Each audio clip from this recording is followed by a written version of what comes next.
দর্শক, আমি এখন আপনাদেরকে যে ভিডিওটা দেখাচ্ছি এটা হলো ভোলা জেলার দৌলতখান উপজেলায় চরপাতা ইউনিয়নের সৃষ্টিতলার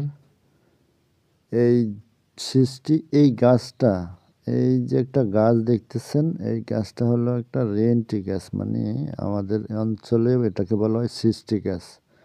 এই গাছটার নাম অনুসারেই এই জায়গাটার নাম হয়েছে সৃষ্টিতলা। এখানে প্রতি বছর সরস্বতী পূজার দিন পঞ্চমী তিথিতে বিশাল মেলা বসে, অনেক ভক্ত সমাগম হয়। ভক্তরা দেখেন এই যে মন্দিরে এসে প্রণাম করতেছে, ভগবানের কাছে প্রার্থনা করতেছে।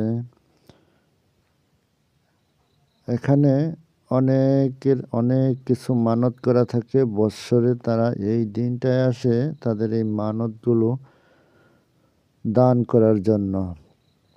দেখেন কত ভক্ত এখানে আসছে। এটা রাধা গোবিন্দ মন্দির। এটার ভিতরেই অনেকগুলো ছোট ছোট মন্দির আছে। অনেক ভক্ত আসছে। আবার এখানে আজকে মেলা উপলক্ষে প্রচুর দোকান বসছে।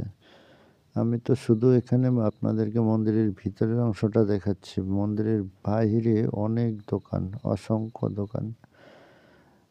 দেশের বিভিন্ন জেলা থেকে এবং ভোলা জেলার বিভিন্ন স্থান থেকে অসংখ্য লোক এখানে এই দিন আসে। মেলা উপলক্ষে মানুষ অনেক কিছু কেনাকাটা করে এখান থেকে। ধন্যবাদ।